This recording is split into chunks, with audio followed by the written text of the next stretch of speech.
Alors, en n'ayant rien sélectionné, donc je prends la flèche de gauche et je clique à côté de la page. Rien n'est sélectionné du coup. Je vais télécommander l'aspect des titres. Donc, je vais double-cliquer à droite de titre second niveau.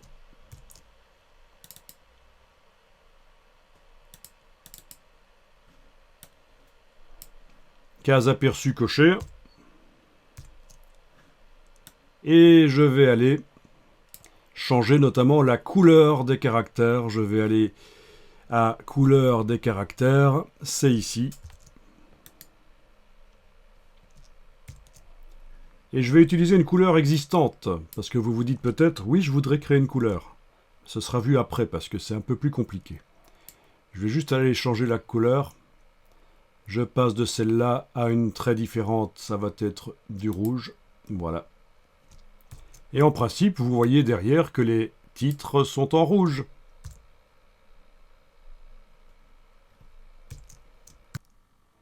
Je vais cliquer sur OK ici. Et vous allez voir la page 2 sur laquelle il y avait le titre que vous aviez mis au point pour créer le style.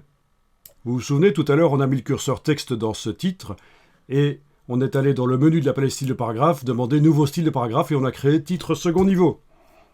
Et pourquoi est-ce qu'il ne s'est pas changé en rouge chez moi alors que tous les autres, je les ai mis en rouge? Mais ça, typiquement, c'est parce que le paragraphe qui a servi à faire le style n'utilise pas le style. Ah oui.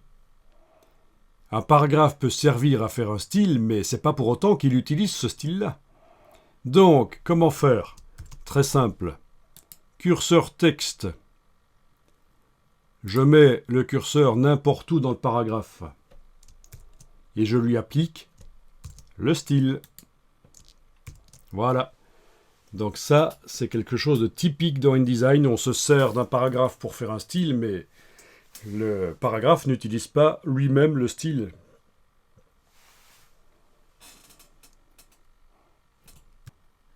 Alors, il est possible qu'automatiquement, il l'utilise quand, et je vous montre ici avec un autre paragraphe que je vais créer rapidement pour ne pas vous embrouiller. Ne le faites pas.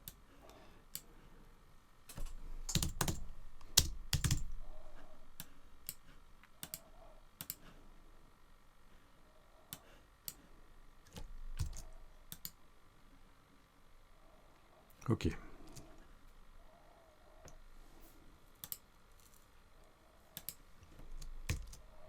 Voilà. J'ai fait rapidement un bloc. Vous ne le faites pas, c'est juste pour la démonstration.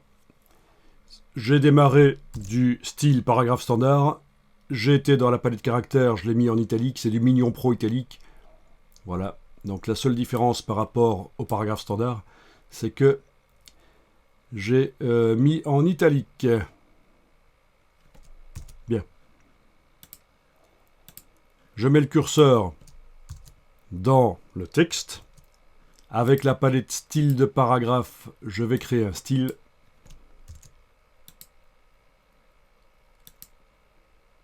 Et dans la boîte ici, si vous avez cette option-là qui est cochée, d'office, dès que le style se crée, le paragraphe qui sert à créer le style utilise le style.